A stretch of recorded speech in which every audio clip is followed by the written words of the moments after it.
This is the Grand Canyon Hiker Dude Show, presented by hiKin. Hiking plus kinship. That's hiKin. Together we roam. Here's your host, my hubby, and co-founder of hiKin, Brian Special. Thank you, Zena. Well, most of us here have at least a budding Grand Canyon obsession. Perhaps you haven't even hiked the canyon yet and are getting yourself ready, so you're not even fully aware yet that the canyon is about to grab a hold of you, which it does almost every time. But while most of us will stop at the traditional hikes like rim to river or rim to rim, a few go far beyond the boundaries of the corridor trails and cover one boundary of the full canyon from Lee's Ferry on the east to the other boundary at Grand Wash Cliffs on the west, in between 277 river miles, which sounds daunting enough. But covering that distance on foot requires navigating some of the most difficult, dangerous, and demanding terrain on Earth, weaving in and out of side canyons, finding ways around impassable cliffs. It's enough that those 277 river miles stretch to almost 800 on foot, a challenge so extreme that to this day, fewer than 30 people are known to have done it. Well, one of them is a frequent guest on this show, a man who has been called Mr. Grand Canyon by author Kevin Fedarko, and we're talking, of course, about our friend, Dr. Tom Myers. Dr. Myers is already the author of several Grand Canyon-related books, including Grand Obsession, which chronicles legendary canyon hiker Harvey Butchert, and his famed Over the Edge, Death in Grand Canyon, which he co-authored with Michael Guglieri. But the book he has just released might be his magnum opus. It's called The Grandest Trek, Unforgettable People, Stories, and Lessons for Life from Hiking the Length of the Grand Canyon. It's the tale of Dr. Myers' hike alongside his son Weston, which started in 2008 when Wes was just 13, and continued in segments until they finished 8 years later, with Wes becoming at 21 the youngest known to have walked the length. In between, so much about what father and son learned about themselves and each other, with souls just laid bare by the rugged beauty all around them. Before we get to the book, though, we thought it was important to chat about one of Dr. Myers' favorite subjects, hiking in the heat. It's summertime in the canyon, and after 35 years at Grand Canyon Clinic, Dr. Myers has developed a passion for keeping hikers informed and hopefully safe, because he really has seen it all, and he'd prefer not to see you come through his door with a heat emergency. So, a lot to get to in this episode. Man, I think you're just going to love it. This is the Grand Canyon Hiker Dude Show, presented by hiKin. Hiking plus kinship, that's hiKin. Together, we roam. Okay, Tom, before we get to the book, which I cannot wait to talk to you about, I would be remiss if I did not ask you about hiking in the heat, because we're entering the most dangerous time of the year in the canyon. You've been through this for decades now. You know, as a doctor at Grand Canyon Clinic, which you have been since the early 90s, I think from 1990 till today, this time of year, what are the cases that you expect to come walking through that door on a daily basis? Often they're brought in by the Park Service, and yeah, they can walk in under their own power, but the ones we typically see, or I would expect to see, are people who were flown out earlier that morning or that day because they got into trouble. You know, it's generally on the South Kaibab Trail. It's somewhere near tip-off or below, or from Phantom, and they just realized that they were incapable, for a variety of reasons, of getting out under their own power. So they contacted the Park Service or had somebody contact the Park Service, and then they were flown out. And yeah, they'll walk in. They might even be transported in on a gurney, but most of them can walk, although it's usually a pretty feeble walk because they're dehydrated. And the people get like significant heat illness that isn't manifest in hyponatremia from overdrinking. Those usually aren't coming to us, but we'll get some of those as well. But most of the people will be heat exhaustion or dehydration. How long does it take from the time, and what's the process like when, I assume you are all in radio communication, so you know when there's a rescue somewhere. So NPS radios in that we're going to pick someone up at tip-off, let's say, and we'll be up there soon. How long does that take? How long is it before they're in your care? Now versus, say, the older, years ago when I first started, we definitely had significant radio communication going with the Park Service. So we were always aware of what was happening because most of the emergencies, the search and rescue incidents would come to us. Less of those come directly to us, but we, in our office, in the clinic, the physician office, the provider office, there is a NPS radio that's constantly on, and we can hear the chatter, what's happening. We don't know necessarily if they're going to bring them to us, but they might say that on the radio, that this is the whoever's on SAR shift, the coordinator will say, yeah, we're going to take this patient to the clinic. They'll follow that up with a direct call to us saying, hey, this patient will be arriving to you. They're going to the heli base, then will be transported over to the clinic. Now that period from when they say, hey, they're going to transport, and then when they actually arrive at the clinic really varies. I mean, sometimes it'll be less than an hour, and other times it'll be several hours as they're still sort of managing the patient, or they're waiting for the helicopter eventually to get there. They're doing something else. The patient's stable, but it might be several hours before they actually arrive. How concerned are you as a doctor and someone who's seen it all with people choosing to, take on these hikes in the middle of the summer, be it, just a day hike down to Skeleton Point and back, or they're taking on rim to rivers and rim to rims? What do you say to people who are taking on those hikes in the summer? Because it's going to happen no matter what anyone says. This is the time of the year when people have their vacations. It's the time when the North Rim is open. But what would you say to them to warn them about what they're getting into in terms of dipping below the rim in the summer? Well, I'm always concerned, Brian. I think every year, every time summer rolls around, especially this time of year, June, which historically is the hottest, driest time of the year. It's before the monsoon, so you don't get a reprieve or cloud cover at least. I don't like it when people choose to do something like this, like a rim to river or rim to rim hike in the summer, because they're putting a lot on the line.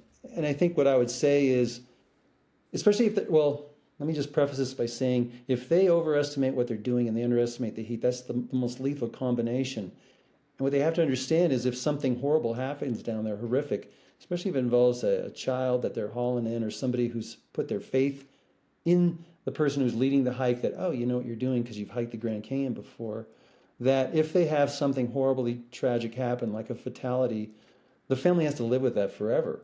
And to do something that's you're doing voluntarily, like hike in versus, say, a mandatory hike a ranger would have to do, they're very different. And it's still, I'm always concerned every summer that, there's going to be several people who will die tragically down there because they didn't appreciate the heat and they didn't take the time to wrap their mind around what they were doing and how much risk they were putting themselves into, or the loved one, when they started their hike. What do you say to people who, you hear this all the time? You hear, I'm used to the heat. I work in the heat.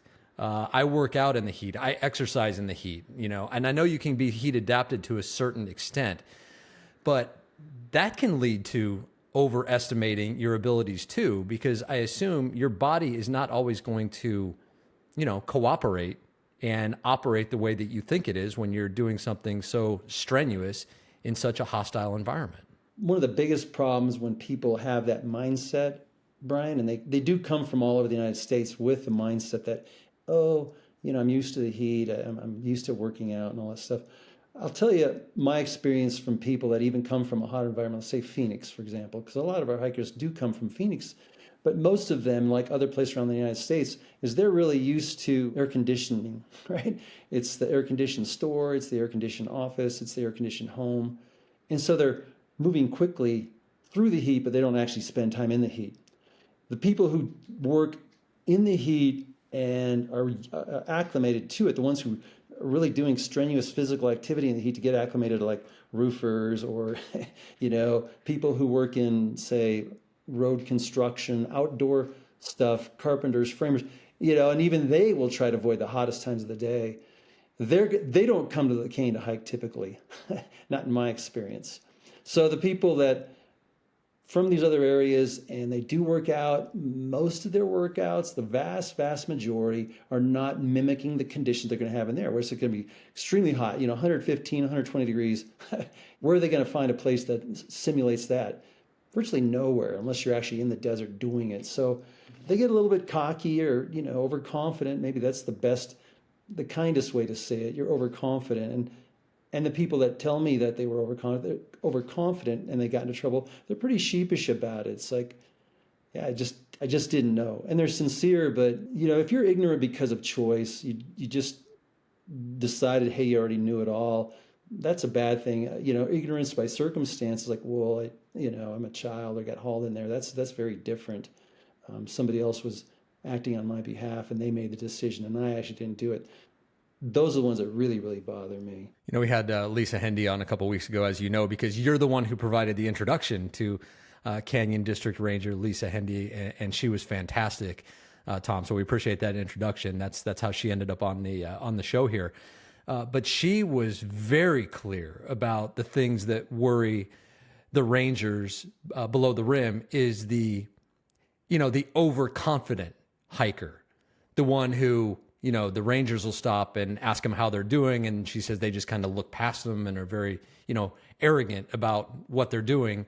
And she can tell, she's like, that's the kind of person who's going to get themselves in trouble more so than the inexperienced hiker. Do you find that to be true? Yeah, I think that Lisa was spot on with that. I will say I did listen to the interview and it was excellent. I think both of you did an outstanding job.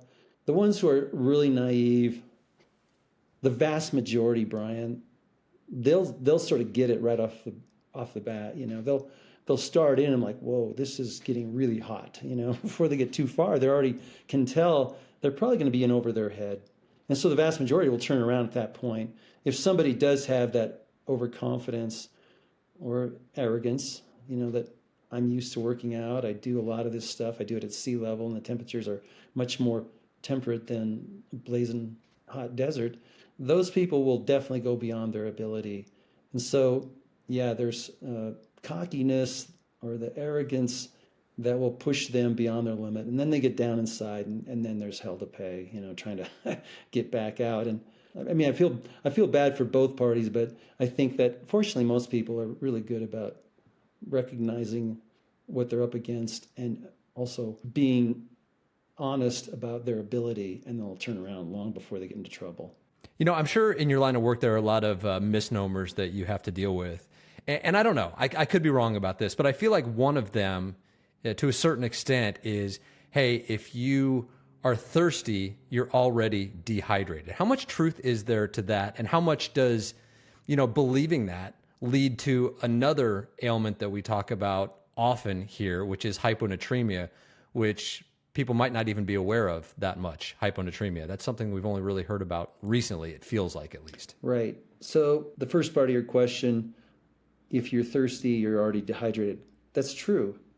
Physiologically, you're about I think it's about 2% dehydrated over your baseline, but that's not a problem. I mean, that's normal for us. We all get a little dehydrated in between meals, and it's called voluntary dehydration, and it's related to normal physiology that humans, mammals, they make up their fluid deficit when they eat. That's when we'll drink most of our fluids. Now, the problem with looking at thirst being bad, like, oh, you're already dehydrated, so you got to prevent thirst, that leads to, right now, a bigger problem for people getting really seriously ill, and that's water intoxication or hyponatremia. Hyponatremia just means low blood sodium. Literally, you break that word down, that's what it means. Hypo is low, and Na is sodium on the periodic table, and emia just means in the blood. So it's low blood sodium. And you dilute out your sodium, and unfortunately, that excessive water consumption, the excess fluid or free water in your bloodstream has to go elsewhere in your body, because often we can't excrete it fast enough to keep the balance of our electrolytes. And one of the places that extra fluid or water will go is in the brain, and the brain swells. It only has a certain amount of swelling that it can tolerate inside the closed space of the skull. If it does too much, the brain will herniate and people will die from that. So, thirst has been villainized. No, thirst is like pain. It's an important thing. Horrible thirst, yeah, that's no fun. That's could be a serious warning sign that you're taking your dehydration to a scary point. It's just like severe pain. It's like, hey, you're hurting, or you've hurt this region of your body severely. You need to do something about it. But mild thirst is okay. It's all normal, and you'll make up your deficit when you rest and you eat, and that's normal. The best way to balance it is just listen to your body, and you drink according to the dictates of your thirst, right? That's what humans have done since humans were around. There was never this idea that you had to keep drinking just to avoid dehydration. So you listen to your body. When it tells you you're thirsty, go ahead and drink. It's okay. When your thirst is quenched, you stop. Because if you continue to do that, despite your body not telling you need it, then that's when you risk this hyponatremia thing. And everybody's a little different. I just tell people, like, don't have any fixed ranges on drinking. No fixed ranges or fixed timing. You just drink according to the dictates of your thirst. And when you're not thirsty, but you're feeling really hot and you're worried about it, it's like, well, fine, just pour that extra water. If you have extra water, pour it over your body and use it as artificial perspiration. It'll evaporate and get your body cooler. It's sweat you didn't have to earn. It actually helps to keep you cooler than your actual sweat because the electrolyte concentration is much lower and it evaporates easier off the body. And through that evaporation, you'll cool yourself far more efficiently. And hyponatremia and heat stroke, I mean, they can present somewhat similar to the everyman. Like me, I might not know the difference unless you tell me what it is. What is the difference? Well, it can be tough to make that distinction in the field for sure. You don't know. If somebody collapses in the desert heat, whether it's, down in Phoenix where you're at, Cave Creek or South Mountain, the superstitions, or they collapse in Grand Canyon from the heat or anywhere else. I mean, and they've been exerting themselves. They're in heat stroke until proven otherwise. It could be a stroke. It could be, their blood sugar. You don't know that, but they're in the heat. You got to cool them off. You got to get them out of the direct sun or off the hot rocks or wherever they're at, the hot trail, and then start to cool them as quickly as possible with the coldest water you have. You wouldn't know exactly, things that can tip you off is if someone's skin is really hot or warm to the touch, like, people make comments about fever all the time based on the skin touch. Oh, I think they're, 100.1. I'm like, really? By touching your hand, it's like, oh, well, whatever on that. But most of us have a sense if the skin feels warmer than usual. If it's hot, red, and dry, that's exertional, or that's a heat stroke. And it could be exertional, it could be classic heat stroke. They're two different things. Probably won't go into that right now. But anyway, that's pretty obvious. If they're altered, it's really hot, maybe their skin's sweaty and clammy. It could be either one. It could be exertional heat stroke. 50% of people in heat stroke are still sweating. But it could be hyponatremia, that they're actually collapsed because now their brain's starting to swell and they're having the altered level of consciousness because of that and not because they're too hot. A lot to keep in mind there. I think the best course of action to avoid all this, hey, let's just stay out of the canyon in the middle of the summer, huh? That's probably it is. That's what I do. I mean, I learned that lesson a long time ago. Now, that said, I've hiked in and out of river trips and other stuff.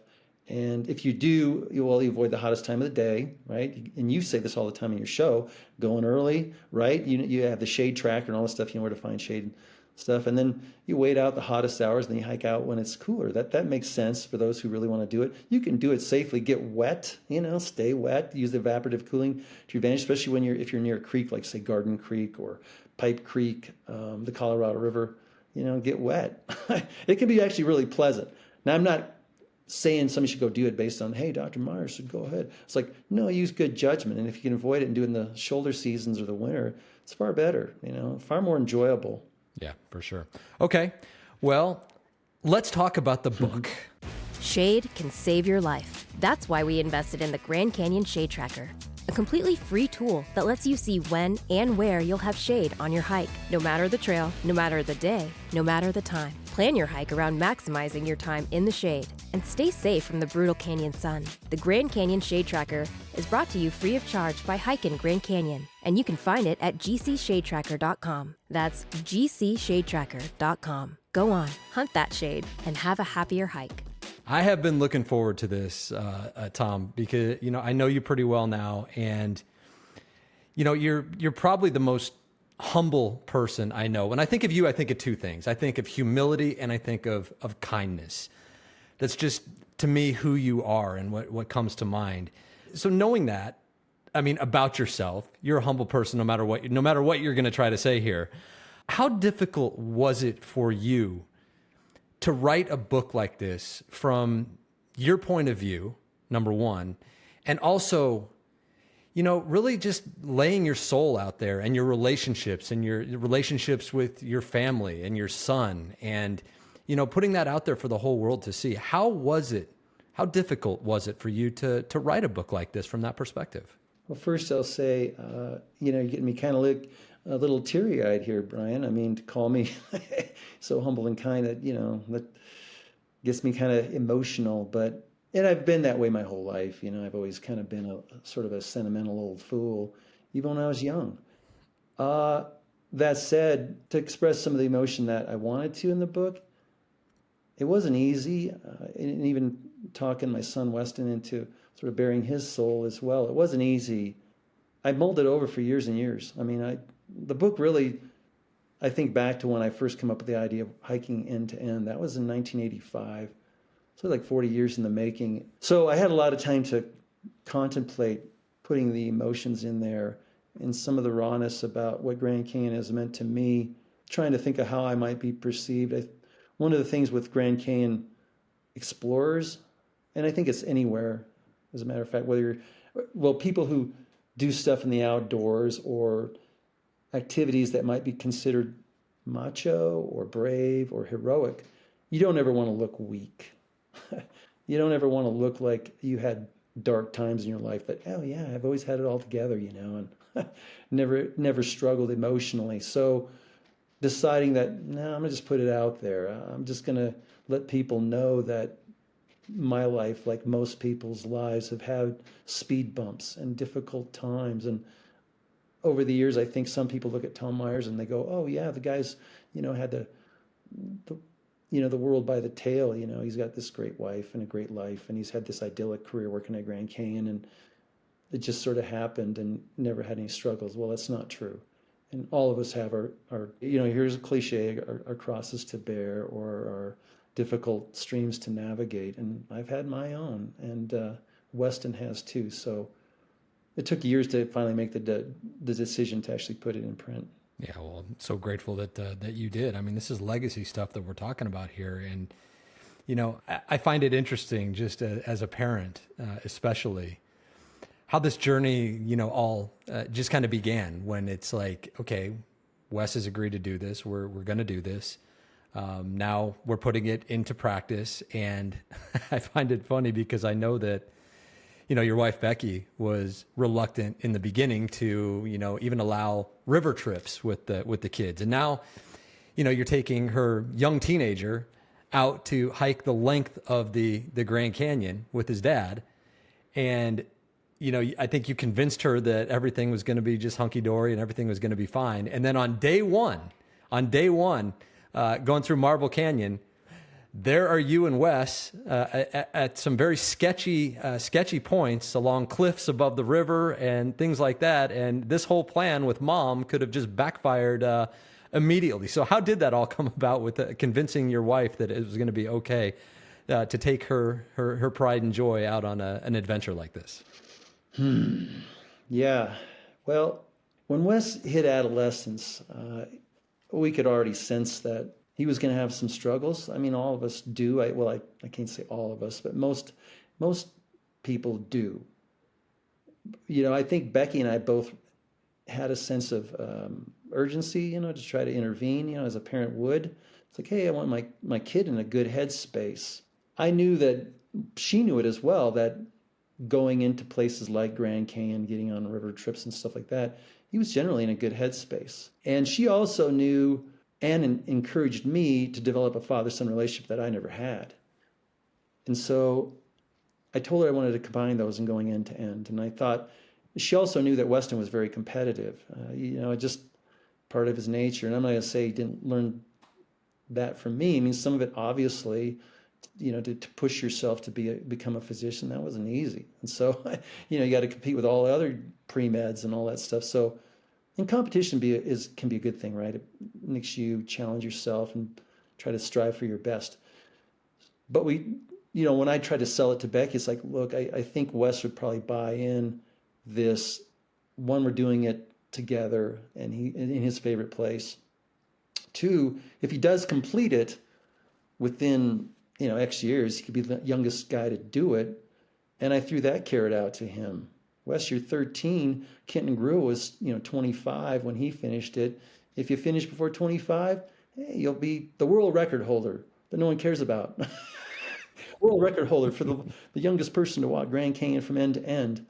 And I think that combination helped Becky kind of wrap her mind around the why and stuff. And then as far as trying to assure her that we were going to do it as safely as possible, I would do my research up front. That cliff, that we had to navigate from the very get-go, I knew you could get past it. And I knew Wes was a decent climber. We take him to the climbing gym. I think he's better than me at 13, but I knew we could get past it. And, still it was, when you were actually finally looking at it, it's like, all right, now's the moment of truth. I was way more nervous than he was, I'll tell you that. And then when it was done, I told Becky, hey, I did fine. She's like, oh, okay, cool. You're going to stop now, aren't you? And I'm like, no. We're still going to keep going. So that visual on the side of that cliff above the river, I assume that, that was before really the iPhone era and sending pictures by text and everything, 2008. But I assume that's not a photo that you would have immediately sent to her and said, hey, check this out. No, that's definitely would not have done that. And even my comment, it just dawned on me how goofy and silly it seemed to say, hey, Wes, if you feel like you're falling off that cliff, jump out as far as you can.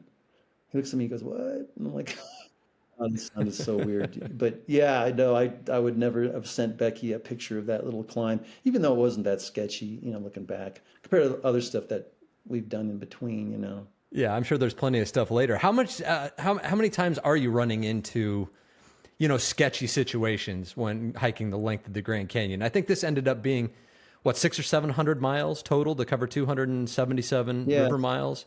How often is there opportunity for some serious sketchiness out there? You'd be surprised. I think you'd be surprised, Brian. There's not that much unless you want to make it an issue. There are lots of level places and ledges that you can utilize and avoid the really dangerous spots.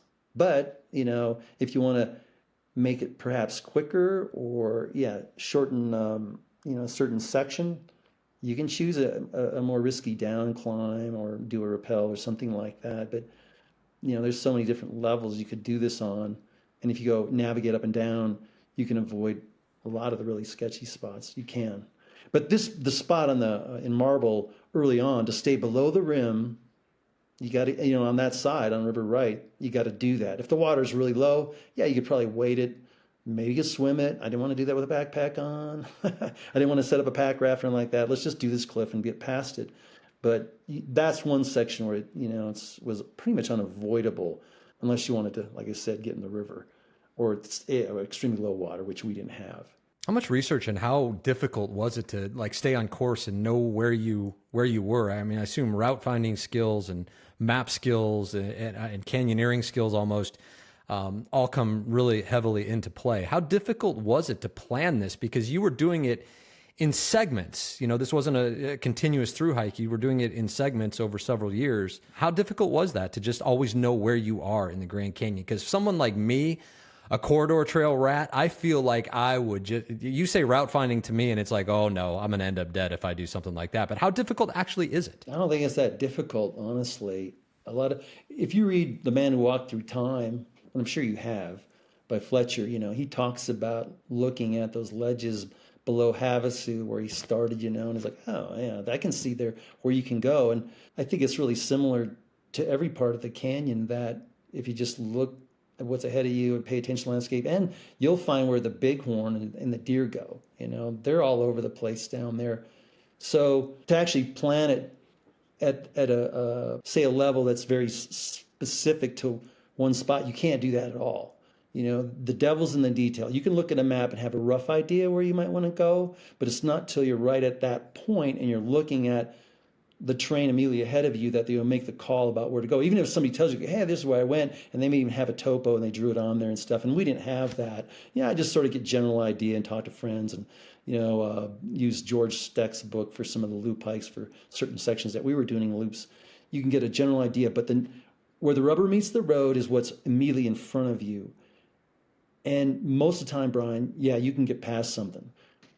Where people get into trouble, just like any hiking off trail, is where they kind of go, uh-oh, I got to go this way, and there's something exposed, and they don't want to turn around because it was too hard to get where they were. And so then they end up in trouble. But by and large, you can avoid most of the serious hazards, and it's just grueling is what it is. And the jungles, I talk about that, and they're absolutely brutal.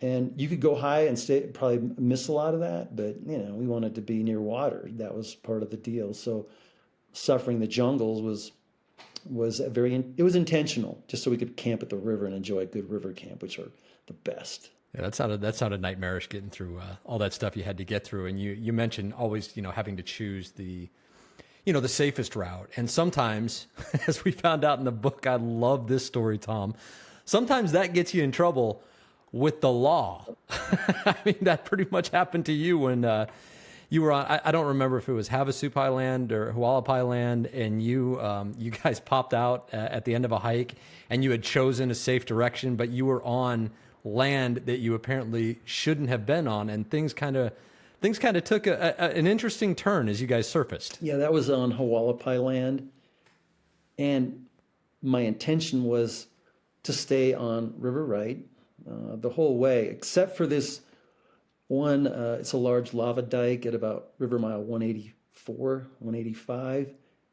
You go down Lava Falls Trail, and then you can bushwhack and suffer through all that jungle and cinders and little cliffs and stuff there, which are just grueling to get through. It's brutal.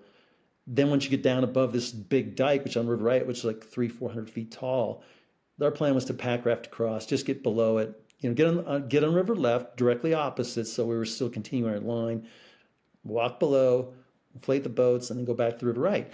One thing I didn't appreciate about that area, despite having been on a lot of river trips at that point, is that the south side of the river left, which slopes face to the north, it's way more shady.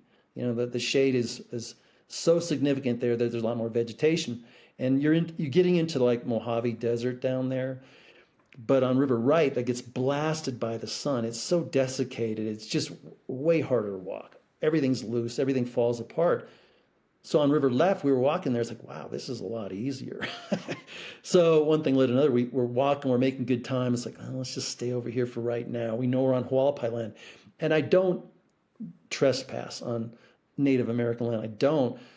And I've always paid permits to use the Diamond Creek Road, which is Hualapai maintained and owned and all that. I was told, or at least it was my understanding at the time, that they didn't give out permits for camping and hiking on their land. It's extremely hard to get in. Through a couple of acquaintances said, no, you can't get on, so don't even try, because they'll deny it. So I didn't even try. But again, I wasn't going to stay on there. I was just going to cross and get over the other side. When we got on their land, I was like, well, this is really great. We did take our chances. I know we were doing it illegally, and I'm not proud of that fact. And we got down to River Mile 209, the Granite Park area, and we ran into a private river trip, and we're trying to bum some snacks from them, and I let them know that, what we were doing and stuff, and turns out they not only didn't give us any snacks, they also told the Hualapai Ranger at Diamond Creek at River Mile 226 that we were on their land and stuff. And good Lord. Yeah, I know. There's a Hualapai Ranger waiting there to bust us, and he did, which... Looking back, now I can laugh about it, but I tell you what, in that moment when we got caught trespassing, I was like, oh, crap. They're going to throw the book at us. It's going to cost a fortune to get out of this one. And you painted a great picture of that, because I'm pretty sure Wes dove for the bushes and said you guys were trying to get out of sight because you knew that there was trouble. And they actually put you in the back of their car and, sped off to deal with you and look for the others, right? Oh, yeah. So, Tom, what is going on? This is not Tom Myers. No, it's not. I just had my fingers crossed. I knew I was risking it. And, like I said, I'm not proud of that fact. Probably would have just paid him after the fact, too, if I knew it. But I want to just stay below the radar. It's like, hey, what they don't know won't hurt them. And you were very respectful. Brian, we were very respectful, leave no trace, the whole ethic. But anyway, we're getting down past Diamond Creek and the peak, Diamond Peak, and we could see the creek below us. And so Wes went bombing down ahead of us. And we followed, and he saw the car coming, the Hualapai vehicle. He ducked out and hid behind some bushes. And as soon as we got down, the ranger charged up to me and said, "You're under arrest. You're trespassing. This is illegal." And he says, "I know there's 5 of you." And I came down with, it was myself and the 3 other boys that would hike with me and Wes. He goes, "I know there's 5 of you. Where's that other guy?" And I go, No idea. I know Wes was down there. We couldn't see him. He goes, well, we're going to find him. So get in the car. And we did. And that's when he went flying up the road to look for Weston. And, well, he never did find him. But, we ended up having to pay a fine and a permit fee. But it wasn't as bad as it could have been, that's for sure.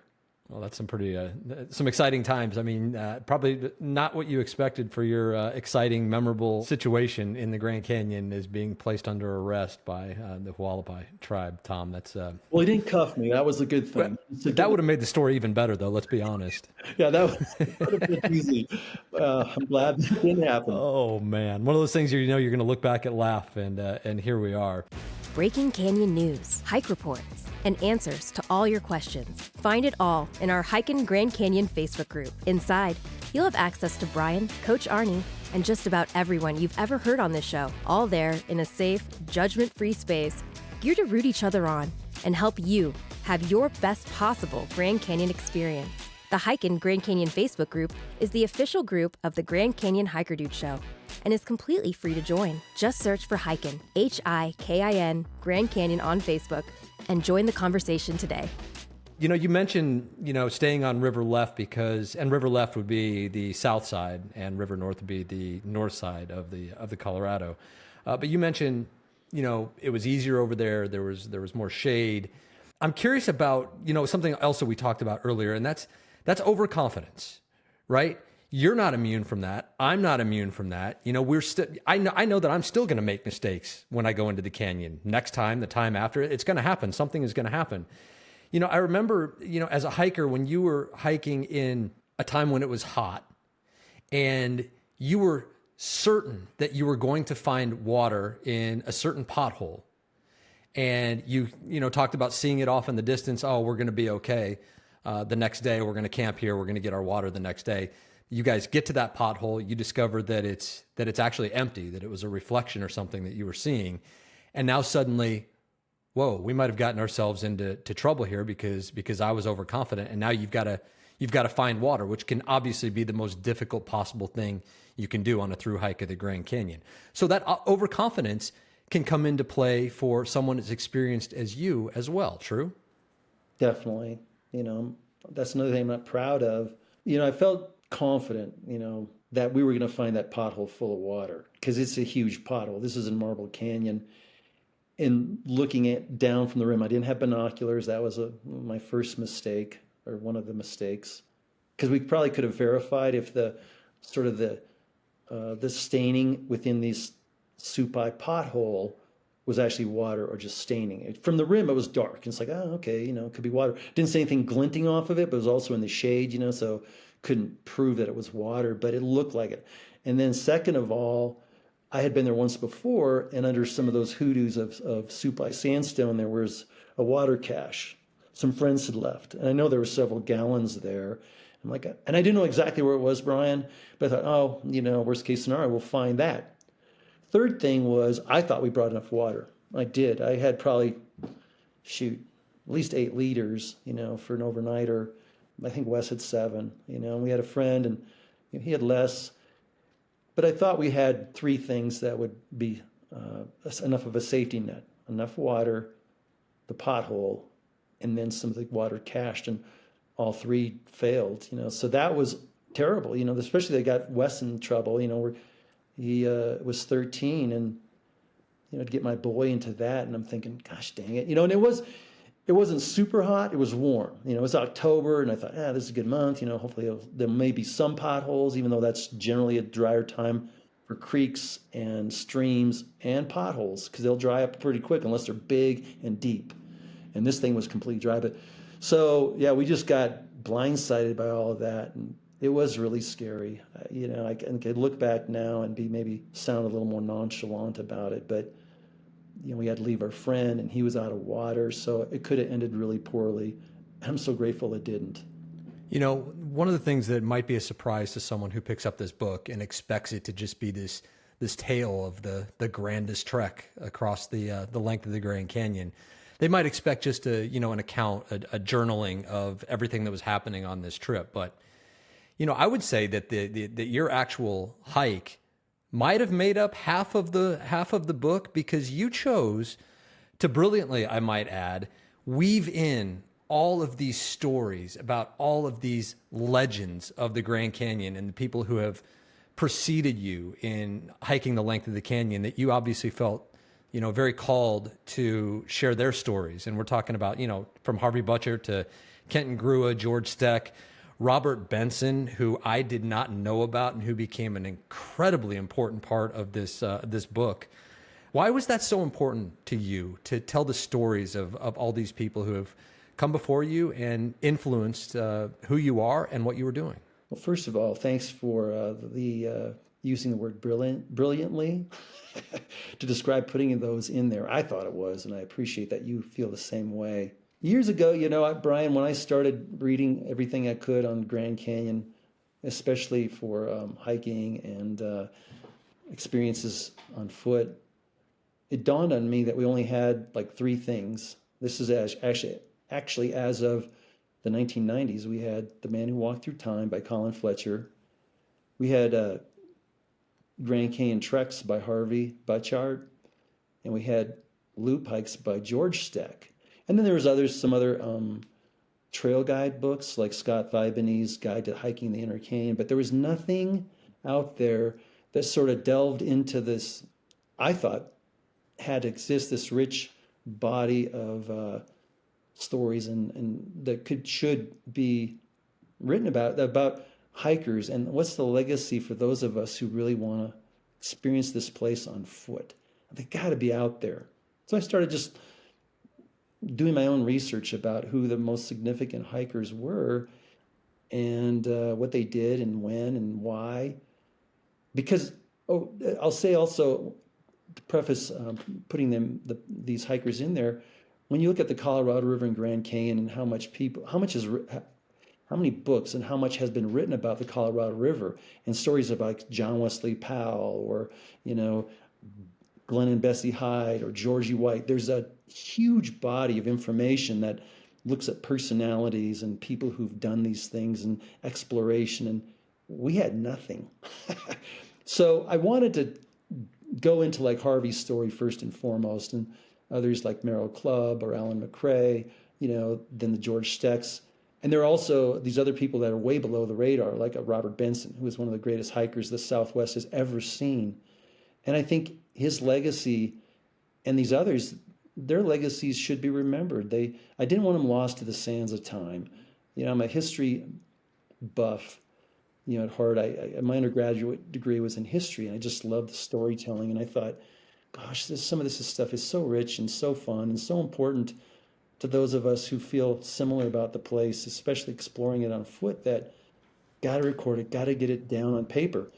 And then as far as the ones I chose to put in the book and walking the length, I wanted to try to get in their heads, like even with Harvey. I told Harvey when I wanted to know his story, I didn't want to know necessarily the when and the how. It was more the why.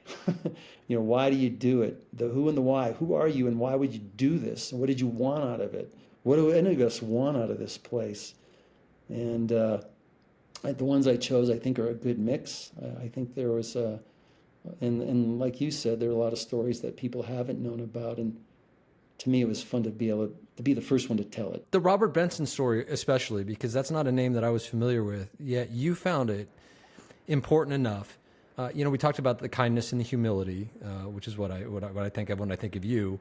And of course, you back that up by you donating all proceeds from this book to Grand Canyon Conservancy. And there's actually, a dedication at the very beginning of the book where it says, all proceeds from the sale of this book will be donated to the Grand Canyon Conservancy in memory of Robert Benson, one of the Grand Canyon's greatest hikers. His life ended far too soon, but may his legacy live on. This was an extremely interesting character because I think a lot, he was wrapped up in himself and in his accomplishments. It was fairly clear, which, I don't know, is kind of the opposite of what I feel like you stand for. So I'm curious what it is about Robert Benson that just grabbed you to the extent that you're, writing dedications about him. I think Robert Benson and I were very different, you're right. But we shared something in common, that's insecurity. And I think people have their own insecurities for a variety of reasons. And it may manifest in different ways. Some people have aggressive insecurity where they're arrogant, where they act out because maybe they feel so inadequate that the only way they can get some sort of sense of self-worth or self-esteem is by maybe putting others down or making themselves look heroic or important or better than others in front of others, so they do that. And then there's those of us who have the insecurity that, maybe, all right, I'm going to just choose to be a wallflower and hang out in the background and not draw any attention to myself. It's like, well, that guy's obviously insecure versus the guy who's bragging and chest thumping and all this stuff. But that's I think arrogance is aggressive insecurity, frankly. And I think that, people who are really humble, they're not all insecure. They're not. I think some of my humility has been grounded in just being insecure, about stuff like how I was raised and some of the things from my own childhood. But it depends on how you want to deal with it and how you want to interact with others despite your insecurities. And for me, I would rather choose to not chest thump so much. I know to say, oh yeah, I hiked the length of the Grand Canyon. It maybe sounds contradictory to that, but it helped me and Wes get over our own insecurities and help us in ways.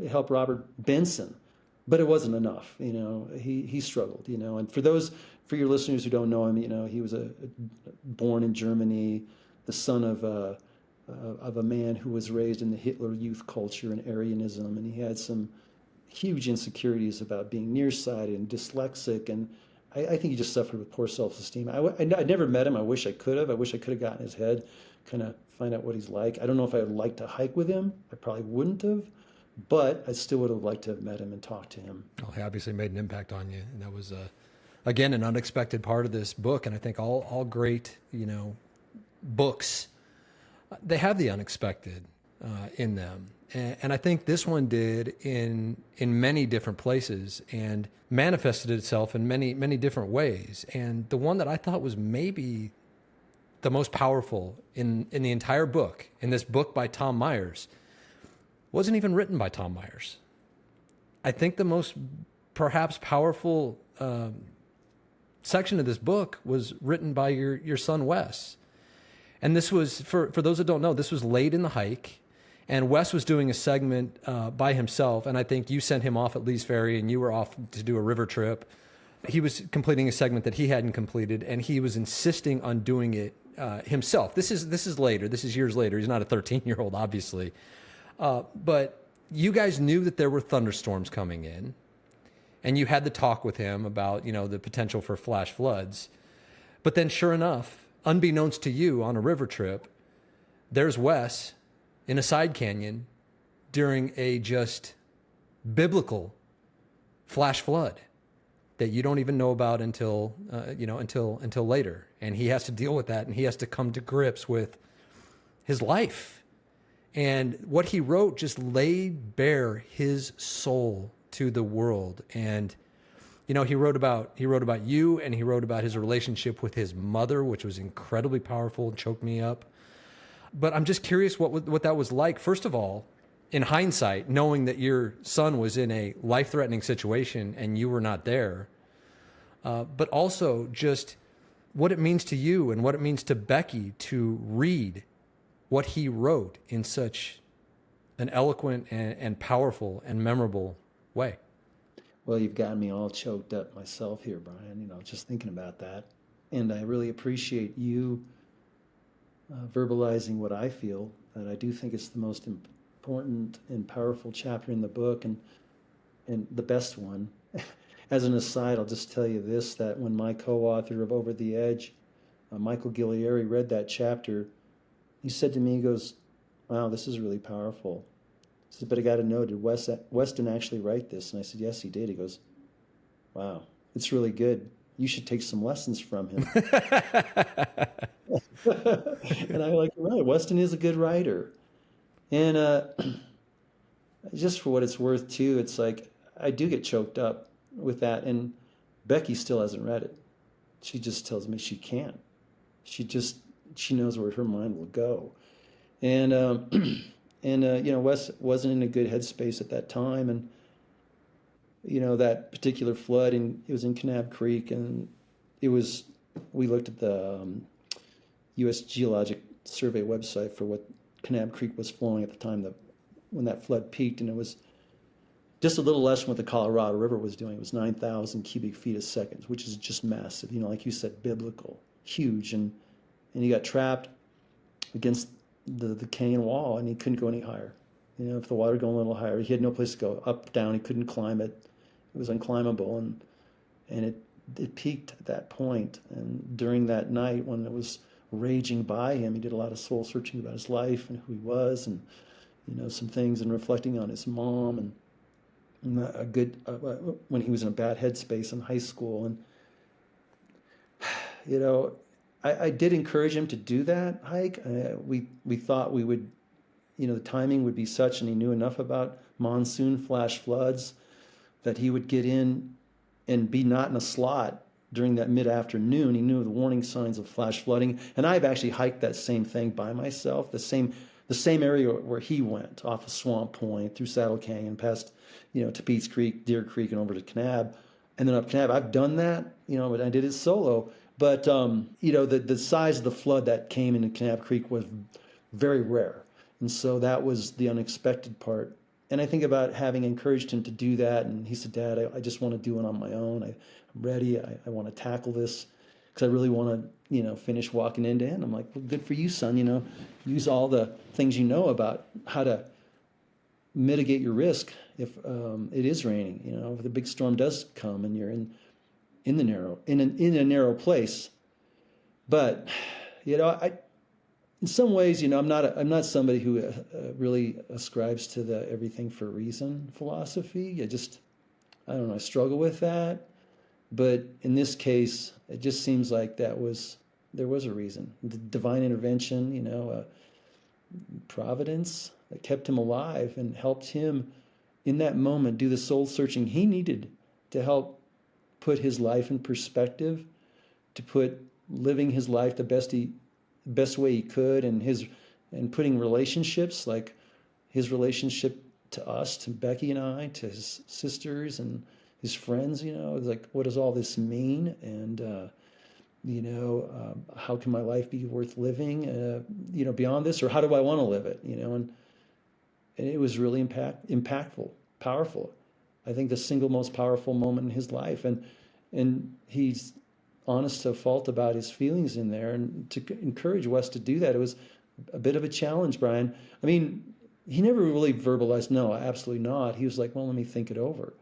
Because again, you're opening up yourself to criticism. You're going to be vulnerable, like, oh, hey, Wes is this big, strong guy, but look at, where he was in this moment, and to show emotion, and that, we're not always just as tough as our exterior may seem to project, that we're all human, and I think Weston's story as a teenager, the most powerful line, I think, in the book is one of the most powerful lines in the book, if not the most powerful, is when he says that I understood the reasons for my depression. It was when I realized I was just mediocre. And he's anything but mediocre, but that's how he felt about himself, that he couldn't be something amazing, that, he was raised or, came to believe through social media or teachers or whatever, TV, that, oh yeah, you can do anything you want. You can be anything you choose to be. It's like, no, that's not necessarily true. I always wanted to play in the NBA, but a short white guy who can't dunk, it's like, and can't shoot free throws, that wasn't going to happen.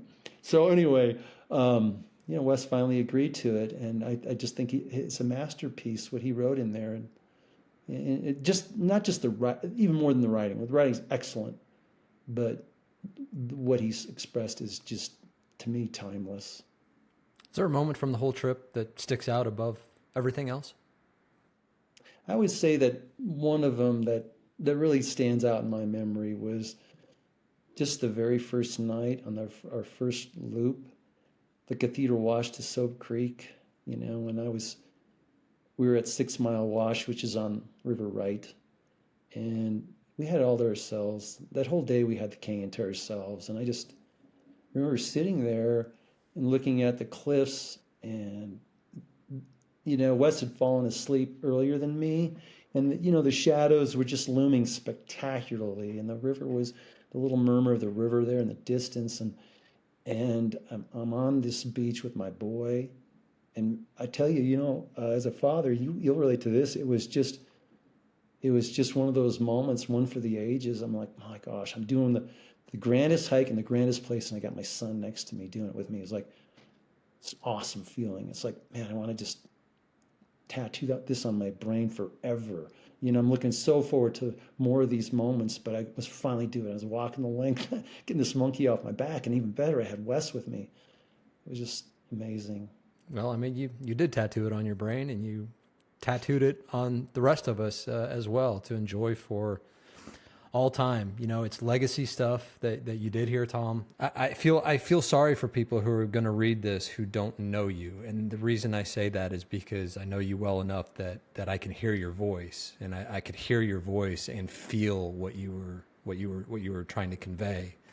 As I read it, every word, I could hear your voice, and that made it even more meaningful. But that's not to say that everyone else can't enjoy it without knowing Tom's voice. Of course you can, and I hope you feel like that you know him a little better after all the times he's been on the show, and just today talking about this incredibly personal, incredibly important, incredibly impactful story that will stand the test of time.